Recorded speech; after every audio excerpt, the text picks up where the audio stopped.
brother bear.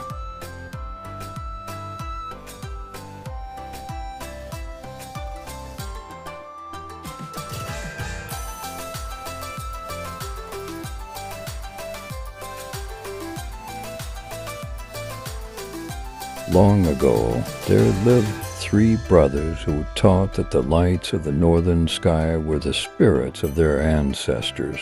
These spirits had the power to make changes, small things into big, winter into spring, and boys into men. One day, the villagers gathered for a special ceremony. Tanana, the shaman woman, presented Kenai, the youngest of the 3 brothers, with his totem, the animal symbol he was to follow to become a man. "Your totem is love," said Tanana, giving him a carved bear totem. "Let love guide your actions, and one day you will place your mark next to those of our ancestors." She added, pointing to a wall covered with handprints. "The bear of love." Kenai frowned. "Wanna trade?" He asked his brothers. His older brothers laughed. They had already received their totems. Sitka's was the eagle of guidance and Denahi's was the wolf of wisdom. After the ceremony, the brothers left to get the fish they had caught for the evening's feast. "A bear doesn't love anyone." Kenai said unhappily to Sitka. "They don't think, they don't feel, they're—" Just then Denahi found the remains of the basket that had held their fish. "Thieves!" shouted Kenai, staring at the bear tracks. Kenai followed the tracks into the woods to find the basket. When Kenai didn't return, Sitka and Denahi went after him. It wasn't long before they heard Kenai cry out. He had slipped off a ledge trying to escape from a bear. Quickly, Denahi distracted the bear while Sitka helped Kenai. But then Denahi slipped into a dangerous crevice. While Kenai helped him, Sitka faced the bear. Suddenly the bear turned and headed for Kenai and Denahi. To save his brothers, Sitka raised his spear and thrust it down into a crack in the ice. The ice split, and the piece on which Sitka and the bear was standing plunged into the freezing water below. From far above, Kenai and Denahi saw the bear emerge from the water, but not Sitka. Their oldest brother would now be joining the great spirits in the form of his totem, the eagle. Denahi felt great sadness, but Kenai felt great anger. The next day, Kenai was determined to go after the bear that had caused Sitka's death, but Denahi would not go with him. Angry, Kenai threw his bear totem into a fire and left the village. Tanana pulled the totem from the fire. "I've got to go after him," Denahi said, taking the bear totem. Kenai tracked and eventually found the bear. After a fierce struggle, Kenai fell to the ground. The animal charged towards him. Kenai raised his spear. The bear crashed into him, let out a roar, and then fell silent. Suddenly lights burst down from the sky and swirled around Kenai. A giant eagle landed next to him and turned into Sitka. Then Kenai felt himself being lifted into the air. He didn't realize that he was being magically transformed into the creature he hated most, a bear. The lights disappeared and it began to rain.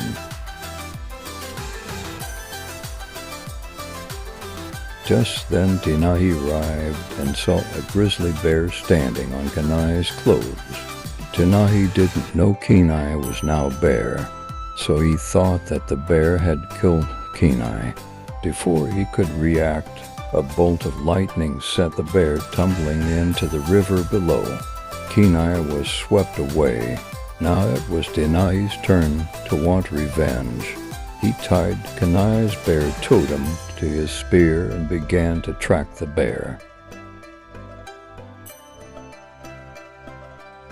When Kenai opened his eyes the next morning, Tanana was leaning over him. Kenai spoke to her excitedly, telling her all that had happened to him. But all Tanana could hear were growls. Kenai, I don't speak bear, said the wise woman.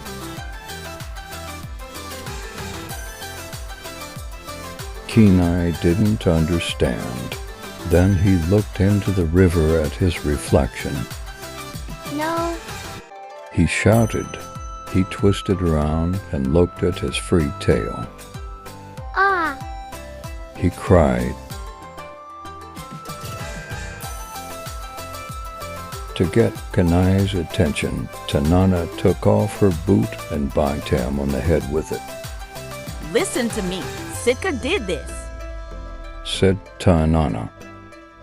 Take it up with your brother's spirit. If you want to change, go to the mountain where the lights touch the earth. He'll help you make up for what you've done wrong. Kenai was shocked. But I didn't do anything wrong. He began, but Tanana had already disappeared. Kenai didn't know where to go, and he had no one to ask until he heard two chipmunks talking. Kenai was surprised he could understand them. He tried to talk to them, but the terrified chipmunks raced away. Then Kenai heard a family of geese flying overhead. Are we there yet? A young goose asked his father. Kenai frantically tried asking for directions to where the lights touched the earth, but the geese kept flying. Two moose brothers named Rut and Chuk were watching Kenai. What's he getting all worked up about? Said the moose named Chuk. Maybe the goose pooped on him, eh? Said Rut, laughing. But the moose stopped laughing when they saw that the bear was headed for them.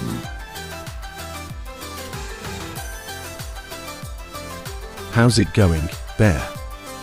Asked Chuk a little nervously.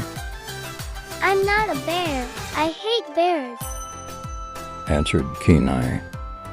Well, gee, you're one big beaver. Said Rut. I'm not a beaver. I'm a bear. No, I mean I'm not a bear. I'm a man. Kenai shouted. I was transformed into a bear, magically. The moose thought Kenai was crazy and decided to play along. Oh, yeah, we're not moose either. We're squirrels. Chuk offered. Why am I even talking to a couple of dumb moose? Kenai wondered as he stomped off. Almost immediately, Kenai's foot was caught in a trap. He swung in the air from one leg, struggling to get free. A bear cub named Koda stepped out of the bushes and offered to help Kenai. But Kenai didn't want a bear's help, especially a chatty little cub like Koda. Kenai tried to free himself, but it was no use, and Koda just wouldn't leave. Don't you have somewhere to go? Asked Kenai. Yeah, the salmon run. Answered Koda. How about this? I get you down. Then we go together. Kenai was so exhausted that he agreed to go to the salmon run if Koda would free him. With that, Koda sprang the trap and Kenai crashed to the ground. Just then Koda sniffed the air. He could smell an approaching hunter. Run! He cried as he scampered off. The hunter was Denahi. Kenai cried, Denahi, it's me, Kenai. but all Denahi heard was growling. To Denahi, this was the bear that had killed Kenai. He threw his spear, but missed. Kenai realized Denahi was hunting him and ran away. Kenai ducked into the same ice cave where Koda was hiding. Kenai told the little bear that he wasn't going to go to the salmon run. So Koda told Kenai the truth. A hunter had caused him and his mother to be separated. Koda's only hope of finding her was to go to the salmon run. Still, Kenai refused to go. Come on, please. Every night we watch the lights touch the mountain. Pleaded Koda. You're kidding me. Said Kenai excitedly. That was the place where he could be changed back into a man. Kenai agreed to go with the little cub. The next morning, the two bears set out. At first, Kenai was annoyed by Koda's constant chatter and silly games. But after a while, Kenai joined in and even had some fun. Once again, Rut and Tuke appeared. There's a hunter following us. Rut explained. The two moose wanted the bears to protect them. Kenai knew the hunter was Denahi, and he had a plan to keep Denahi from following their tracks. The group, along with some other animals, found a herd of mammoths and hitched a ride on their backs.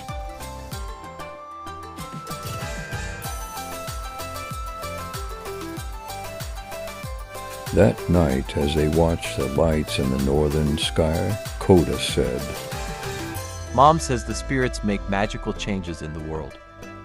My brother Sitka is a spirit. Explained Kenai. If it wasn't for him, I wouldn't be here. Then Kenai added. He was killed by a monster. Koda looked up at the lights and said, Thanks, Sitka.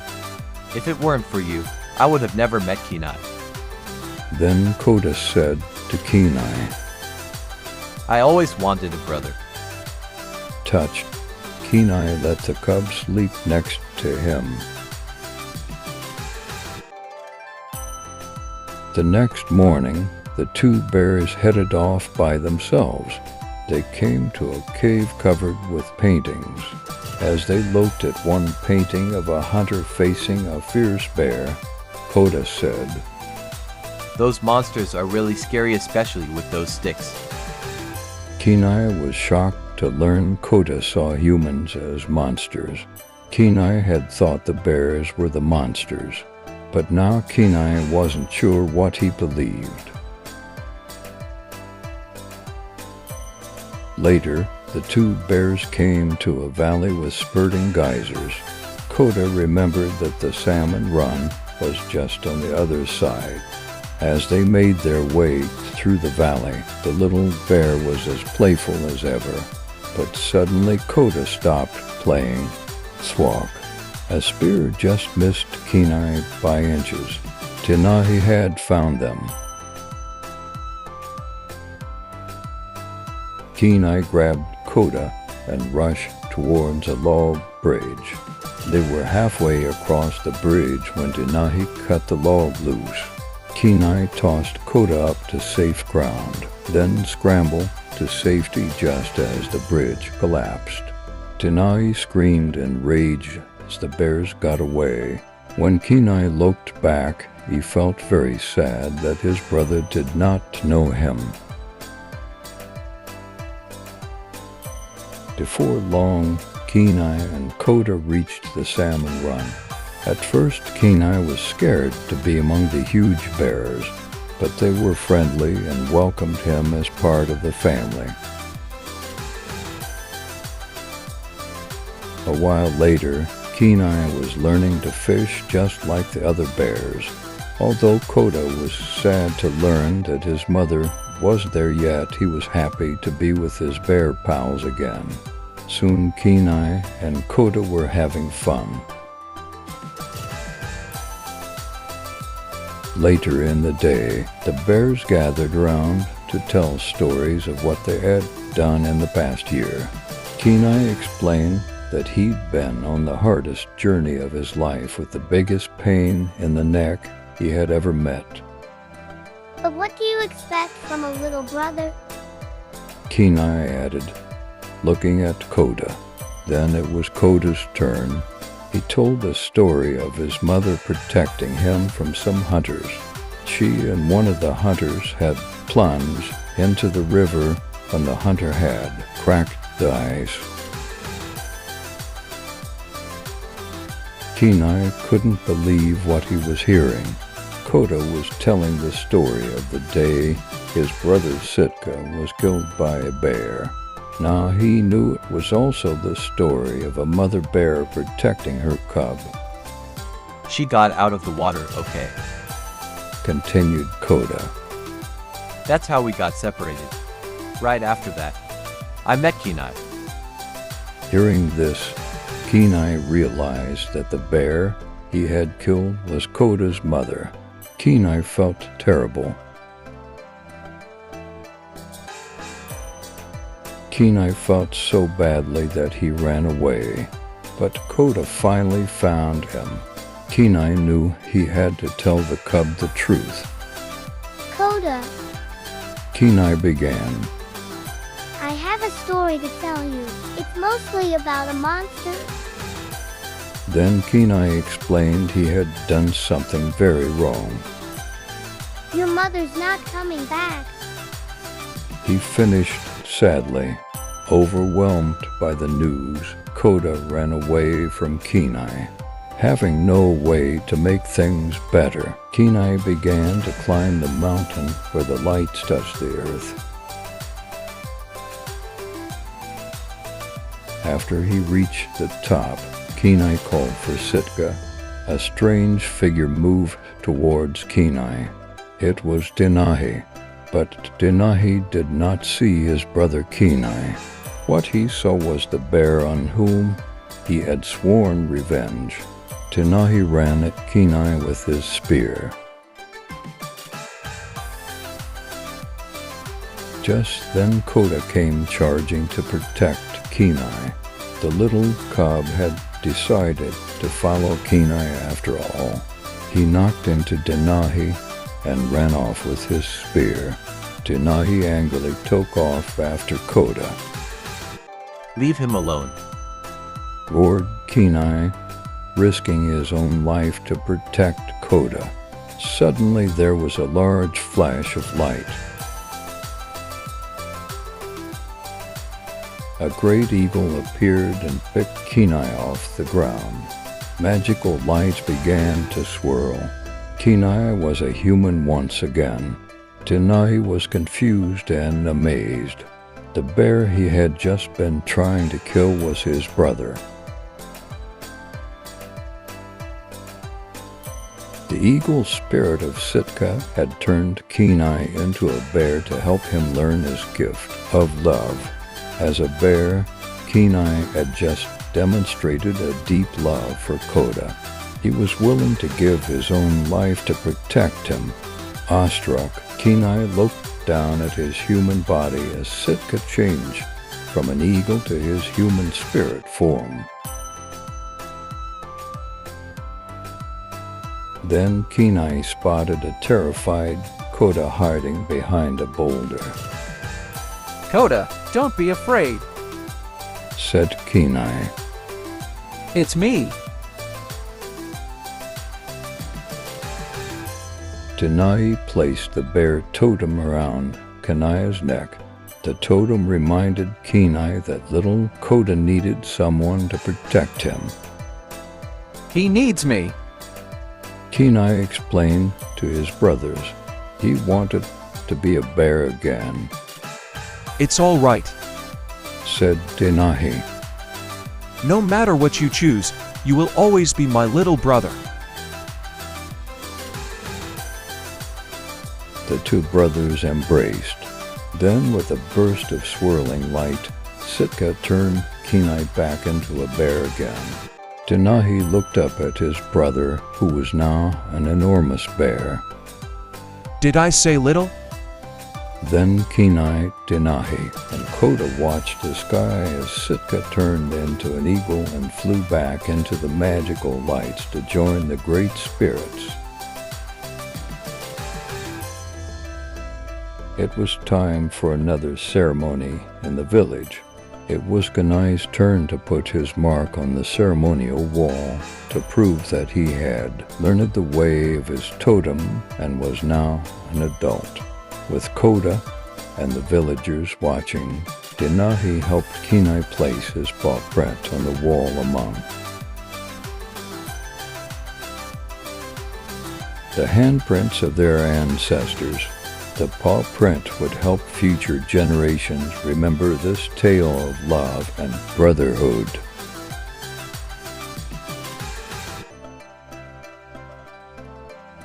The end.